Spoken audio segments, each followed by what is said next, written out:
दोस्तों बस दीपक के नीचे ये चीज रख करके यहाँ डाल देना, आपका शत्रु पूरी तरह से नेस्तनाबूद हो जाएगा। शत्रु का किया कराया भी खत्म होगा, साथ ही में उसने कोई जादू आप पर करवा रखा है तो उसका जादू भी खत्म हो जाएगा। दोस्तों यह बड़ा ही जबरदस्त है, बड़ा ही शानदार उपाय है। यदि आप भी शत्रुओं से चारों तरफ से घिर गए और आपको लगता है कि आपके शत्रु आपकी जिंदगी में आपको बहुत ज्यादा परेशान कर रहे हैं, आपकी प्रॉपर्टी हथियाना चाहते हैं, आपकी महिलाओं पर बुरी नजर डालते हैं, या फिर आपकी खून पसीने की जो मेहनत है, कमाई है, उसको हथियाना चाहते हैं। ज्यादातर दोस्तों शत्रु जो है वो पड़ोसी ही निकलते हैं और आपको चारों तरफ से उन्होंने ऐसा घेर रखा है कि आप कोई भी तरक्की करना चाहते हैं तो वो करने नहीं देते, क्योंकि ईर्ष्या उनको होती है। ईर्ष्या के कारण जो शत्रु है आपसे जलता है और जलने के कारण वो आपसे चिढ़ने लग जाता है और उसके बाद आप पर किया कराया कराने लग जाता है। आजकल दोस्तों सामने से आकर के लड़ने का रिवाज अब खत्म हो गया है। सामने से आकर के बहुत कम शत्रु लड़ते हैं। अब शत्रु पीठ पीछे लड़ता है, तांत्रिकों की मदद लेता है। तांत्रिकों की मदद से हमारे साथ कुछ भी बुरा करवा सकता है। जैसे हमें खटले पटक सकता है, या हमारा एक्सीडेंट करवा सकता है, या हमारे साथ कोई बुरी बुरी घटनाएं करवा सकता है, हमारे घर में अशांति फैला सकता है, हमारी नौकरी जा सकती है, या फिर ऐसा हो सकता है कि हमारा चलता चलाया बिजनेस ही ठप हो जाए। तो दोस्तों ये सब क्रिया जो करते हैं वो तांत्रिक करते हैं और बड़े ही खतरनाक तरीके से ये क्रिया करते हैं। इससे बच पाना बहुत ज़्यादा मुश्किल है। इसलिए दोस्तों मैं आपके सामने ऐसे ही उपाय लेकर के आता हूं। आज भी ऐसा ही उपाय लेकर के आया हूं जिससे शत्रु का किया कराया तो खत्म होगा ही होगा, साथ में शत्रु भी आपका नेस्तनाबूद हो जाएगा। वो भी अपनी जिंदगी में ठीक से नहीं रह पाएगा और आपका जो भी किया कराया जो शत्रु ने करवा रखा था वो तो खत्म होगा ही होगा, साथ में शत्रु भी कुत्ते की मौत मारा जाएगा। तो दोस्तों ये बड़ा ही जबरदस्त बड़ा शानदार उपाय है, इसको एक बार ध्यान से सुन लीजिएगा। केवल मात्र आपको घर में ही उपाय करना है, आपको कहीं जंगल वगैरह में जाने की जरूरत नहीं है। इसलिए इस उपाय को महिलाएं भी कर सकती है, पुरुष भी कर सकती है, दोनों में से कोई भी इस उपाय को कर सकता है। तो दोस्तों किस तरह से इस उपाय को किया जाएगा, कैसे इस उपाय को किया जाएगा, मैं पूरा इस वीडियो में आपको बताने जा रहा हूं। दोस्तों सबसे पहले तो आपको एक दीपक लेना है देसी घी का। देसी घी का दिया आप बना लें। देसी घी का दिया में एक खड़ी बत्ती आप लगाते हैं, यानी फूल बाती जो होती है वो आप लगा दें।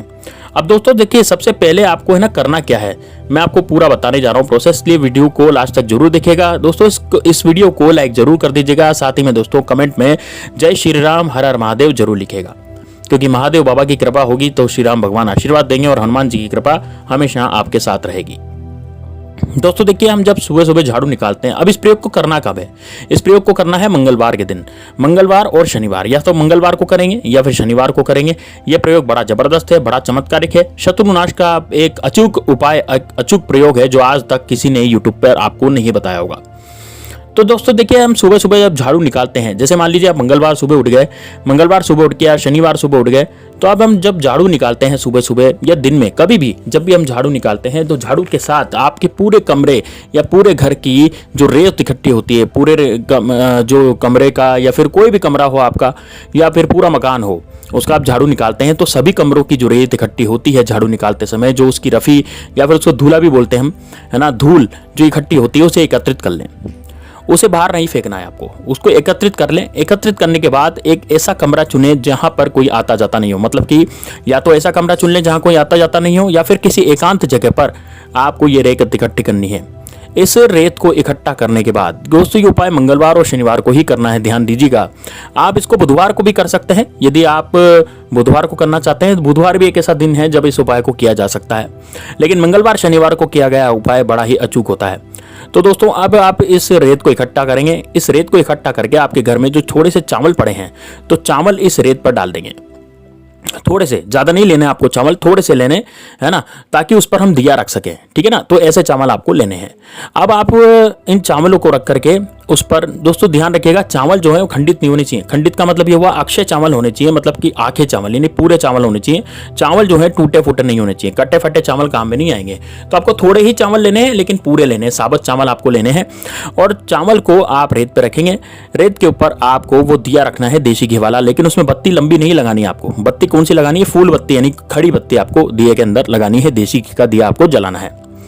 अब दोस्तों आपको जय श्री राम कम से कम 11 बार आपको बोलना है। सामने दिया रख करके दिया जलेगा जब तक आपको जय श्री राम बोलना है। साथ ही में दोस्तों आपको क्या करना है कि बजरंग बाण का पाठ करना है। दोस्तों बजरंग बाण का पाठ उस दिए के सामने आपको करना है 11 बार। 11 बार आपको बजरंग बाण का वहां पर पाठ करना है। बजरंग बाण कहाँ मिलेगा, हनुमान चालीसा जो हमारे पास होती है उसमें आगे पीछे आपको बजरंग बाण आसानी से मिल जाता है। तो बजरंग बाण उस हनुमान चालीसा में ही आपको मिलता है, ठीक है। 11 बार बजरंग बाण का आपको पाठ करना है। और 11 बार बजरंग बाण का पाठ करने के बाद अब जब वो दिया बड़ा हो जाए, है ना। दिए में घी इतना ही डालें कि दिया जो है वो जल्दी से बड़ा हो जाए। तो दिया जब आप 11 बार बजरंग बाण का पाठ करेंगे तो उतनी देर तो दिया चलेगा, उसके बाद वो बुझ जाएगा। बुझने का मतलब हो गया बड़ा हो जाएगा दिया। बड़ा होने का मतलब होता है दिया जलना बंद हो गया। तो जलना, जैसे दिया जलना बंद होगा तो उस दिए को वहां से हटा लें और वो जो चावल आपने दिए के नीचे रखे थे उन चावलों को इकट्ठा करेंगे। उन चावलों को इकट्ठा करके इस कागज की पुड़िया में आप इसको बांध लेंगे।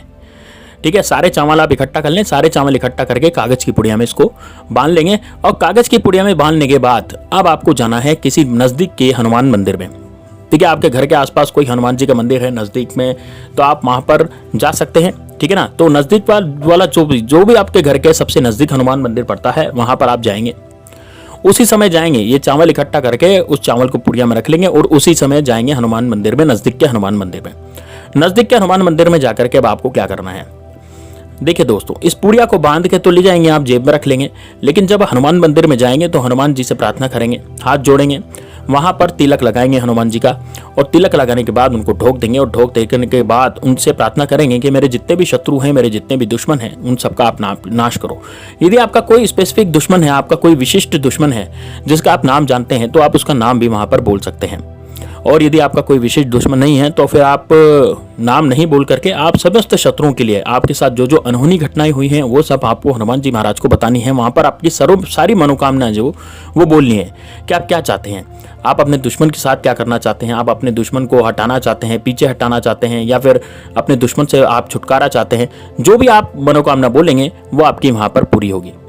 अब जो चावल आपने अपनी जेब में रख रखे थे तो हनुमान मंदिर के बाहर की तरफ, यानी कि गेट से बाहर निकल करके आपको वो जो चावल की पुड़िया है वो चावल की पुड़िया खोल करके वहीं पर चावल बिखेर देने हैं।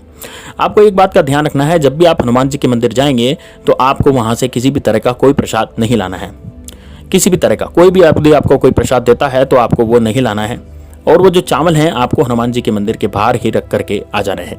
लेकिन पहले दर्शन करेंगे, फिर चावल बाद में रखेंगे, उसके बाद आपको मंदिर में प्रवेश नहीं करना, उसके बाद सीधे आपको घर आ जाना है। तो दोस्तों, आपकी जो भी जितनी भी शत्रु ने जो भी यहाँ पर टोना टोटका कर रखा था, आपके घर में जो भी तंत्र बांधा या फिर और कुछ कर रखा था, जादू कर रखा था, वो सारा जादू वहीं पर खत्म हो जाएगा। वो जादू आपके पास नहीं आएगा, यानी आपके साथ चल करके वो जादू नहीं आएगा। और आपके घर का जितना भी जादू है, यानी कि जहाँ पर जो भी आपके ऊपर किया कराया करवा रखा था, घर में माहौल शांत नहीं रहता था, तो अब वो माहौल जो है वो शांत रहने लग जाएगा। साथ ही में दोस्तों, आप जब प्रार्थना करी थी हनुमान जी महाराज से, जो आपने मनोकामना बोली थी शत्रुनाश के लिए, तो शत्रुनाश भी तुरंत 24 घंटे के अंदर अंदर आप देखेंगे आपका एक भी शत्रु नहीं बचेगा। मतलब कि शत्रु पूरी तरह से सारे के सारे शत्रु आपके निस्तनाबूद हो जाएंगे, किसी भी तरह का कोई शत्रु आपका नहीं बचेगा। तो दोस्तों, ये बड़ा जबरदस्त और चमत्कारिक उपाय है, इसे जरूर कीजिएगा। इसे आपने यदि एक बार कर लिया तो यकीन मानिए दोस्तों, आप अपनी जिंदगी में बिल्कुल खुश रहेंगे, स्वस्थ रहेंगे और मस्त रहेंगे। आपका शत्रु बाल भी बांका कुछ भी नहीं कर पाएगा, बाल भी बांका नहीं कर पाएगा। तो दोस्तों, इस उपाय को जरूर कीजिएगा। चलिए मिलते हैं नेक्स्ट वीडियो में, तब तक के लिए जय श्री राम, जय बागेश्वर धाम सरकार, हर हर महादेव।